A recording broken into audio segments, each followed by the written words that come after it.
from the Swiss Alps to the Canadian Rockies, celebrating unique connections between Switzerland and Canada. Brought to you by the Swiss representations in Canada. Bonjour and welcome to our podcast. My name is Sarah Bagdasarians, Project Director at the Consulate General of Switzerland in Montreal.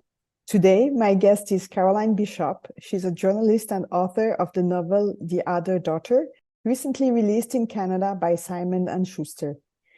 Good day, Caroline. And thank you very much. Thank you for having me. Could you please tell us about you and your book, The Other Daughter?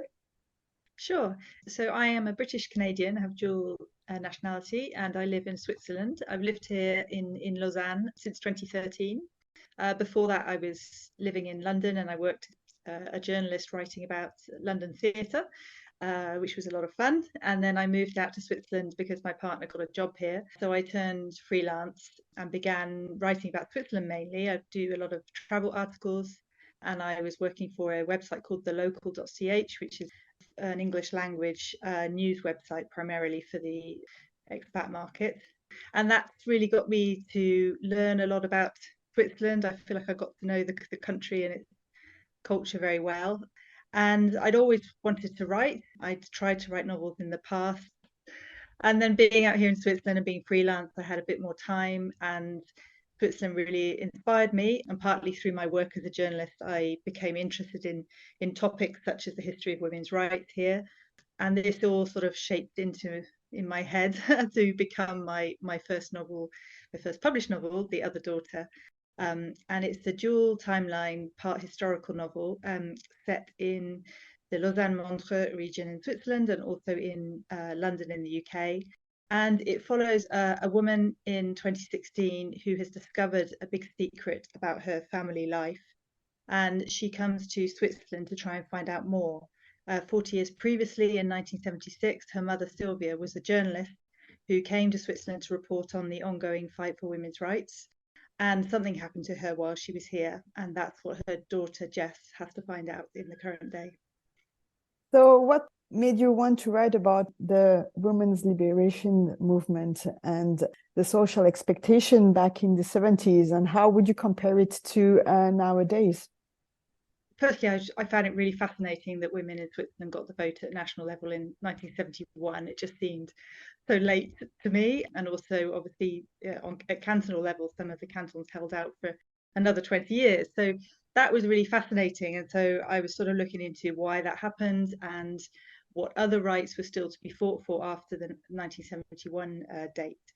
So yeah, I just found that all really interesting. And I think perhaps it chimed with me at the age I was in my late 30s, and a lot of my friends and myself were dealing with issues surrounding, juggling family life with starting a family, the issues that come up regarding, whether you can work full-time or part-time, what you want to do with your career and how achievable that is while you have kids, the cost of nurseries, all these things were sort of, I suppose, on my horizon. So I just found that really fascinating.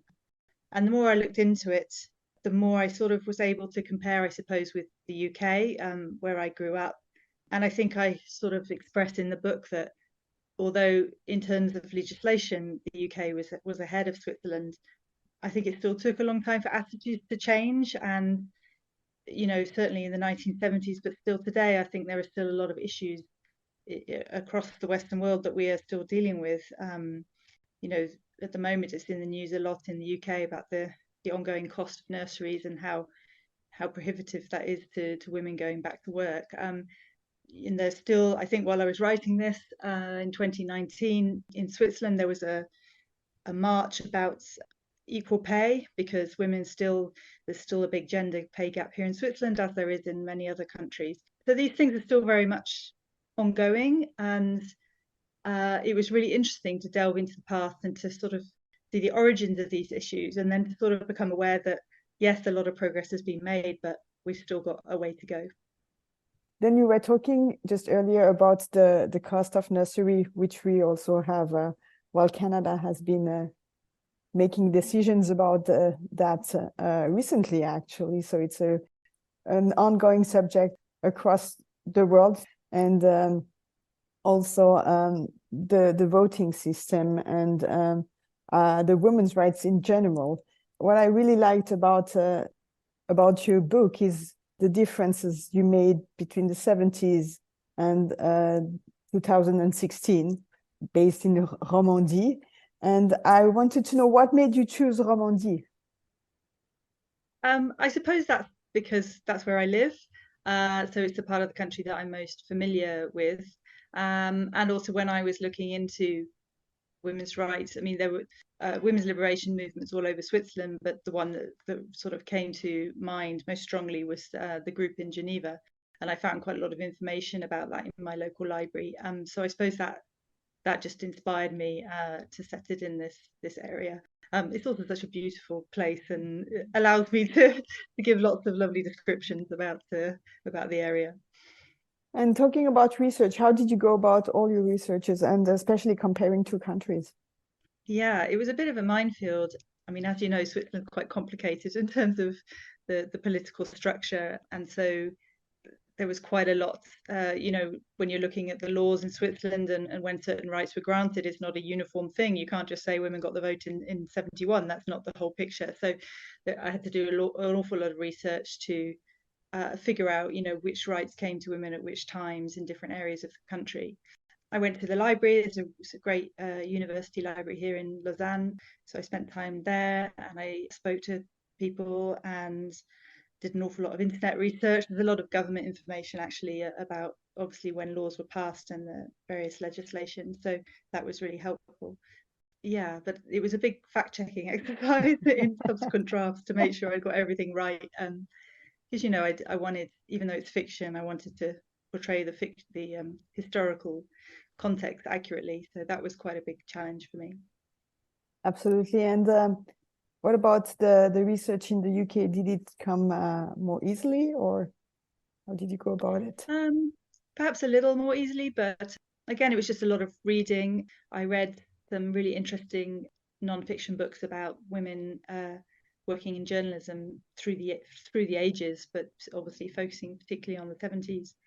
And I think that was a really interesting subject to look at, partly because I'm a journalist, but also because it, I think, showed how particularly 70s, 80s in the UK, although we had things like the Equal Pay Act and the Sex Discrimination Act, things like that, which brought women rights a lot earlier than in Switzerland, journalism was still a very male-dominated profession. And so the experiences of women in that industry really showed how little had changed in terms of attitudes. So, you can pass the sex discrimination law and say that women should be treated equally, but it doesn't mean that they actually were.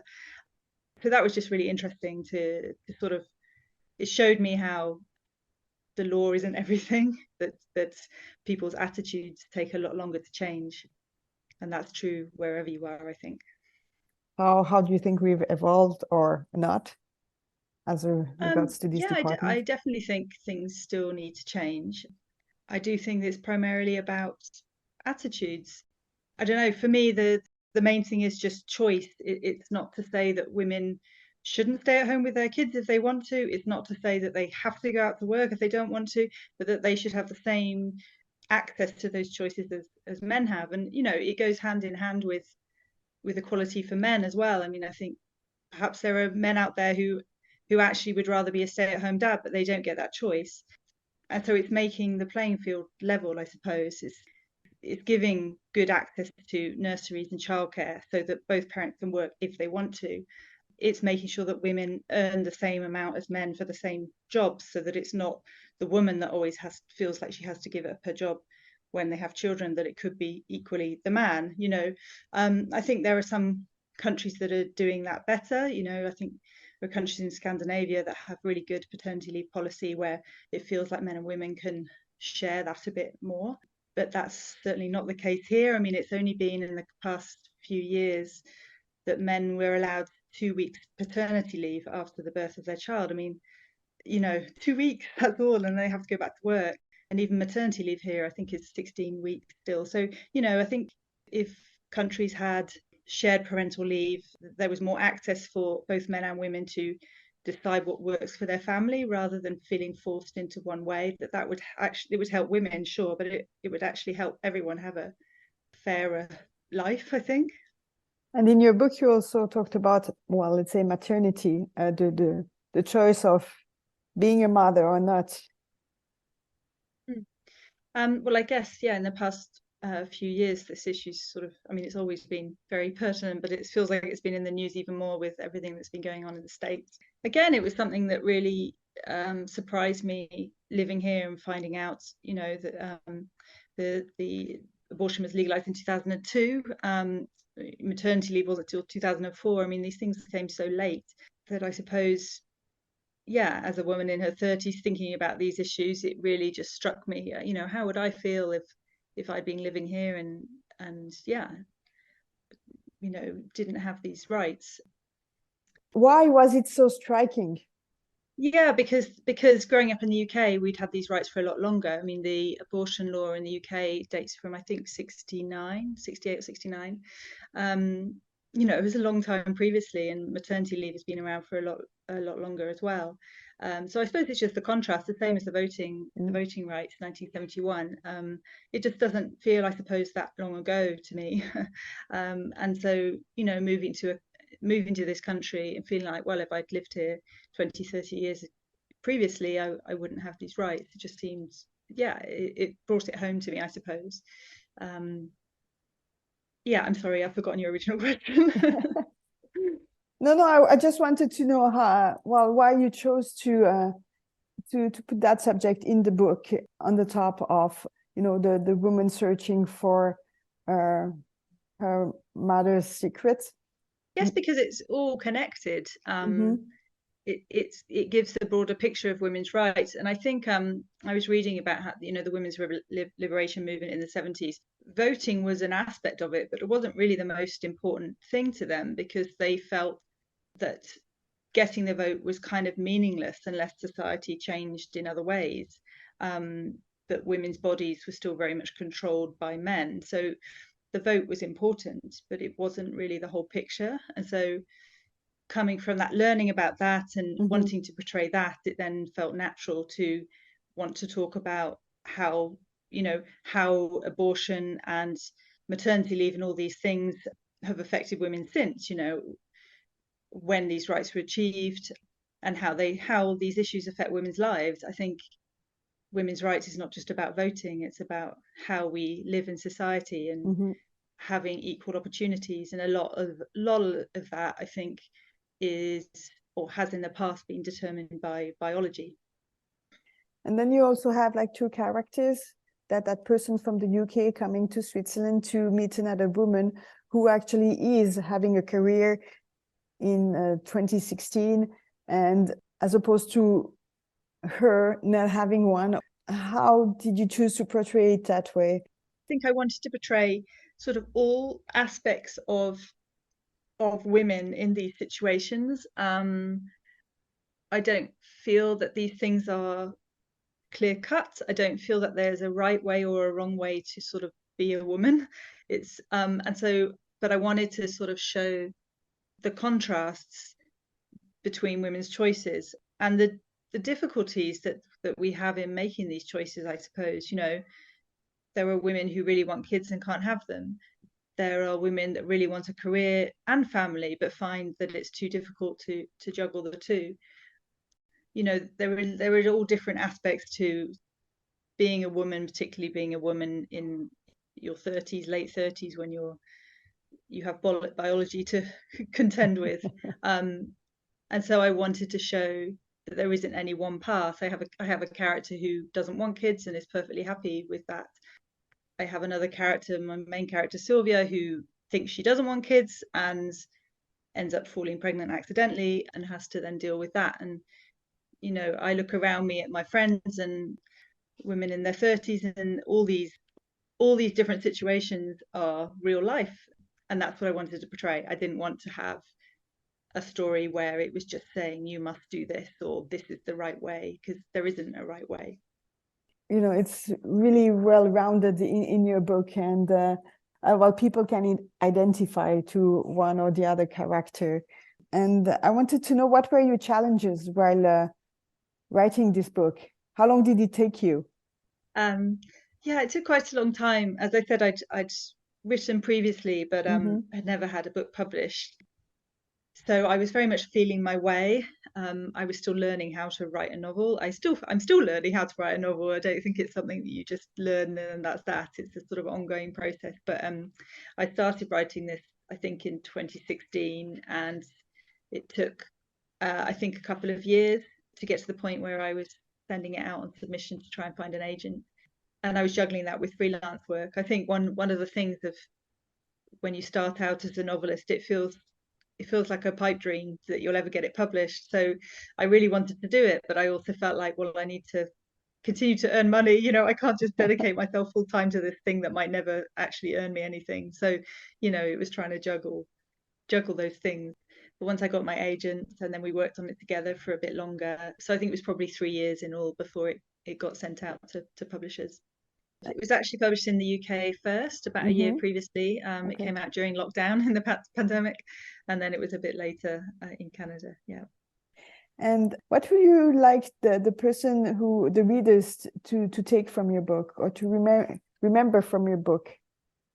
I want my books to be thought-provoking. I don't want to dictate anything, but I just want to make people think. And although it's a very women-focused book, and I imagine that most of my readers are going to be women, I really would like men to read it too. And the ones that have, who, you know, some men have contacted me to say, oh, I wouldn't perhaps have ordinarily picked up this book, but I did, and I really enjoyed it, and it really made me think. And that's really important to me, because I think we can't move the conversation on regarding women's rights unless men are included too. Absolutely. What would be, do you have any anecdotes that came along your path? I loved being able to write about the area that I live in. Actually, I suppose that's one thing. There's a little bar here in Lausanne called Le Bar, and when I was looking into this story, I wanted to put it in the book just because it's quite a historic place. But then I realized how sort of pertinent it was to the story as well, and not specifically women's rights, but just to that sort of youth movement in the 60s and 70s. And I discovered that it was shut down for a while because young people there were smoking pot. And I just thought it seemed quite sort of appropriate to include it in my novel. And it actually recently just was renovated and has reopened. They do a really good hot chocolate there, which is named after the one of the long-time owners of the place. So if you ever come to Lausanne, go to Le Bar and get the Marta hot chocolate. Okay, I'll do that. Is that by the cathedral? Yes, it's on the market steps, just down from the cathedral. Yeah, so it's really where it's located in your book as well, then, hey? Yeah. Okay. Yeah, and I walk past it, you know, every day, and it's nice to think that I can put these little details from the place I live in my writing. I enjoy that. That's fantastic. Any new project coming along? Yeah, I'm working on some new things, so can't really say a great deal about them right now, but hopefully there'll be another book in the future at some point. So we can follow you on your internet site, which is Caroline Bishop in one word, .co.uk. Thank you. Thank you so much. Thanks, I really appreciate it.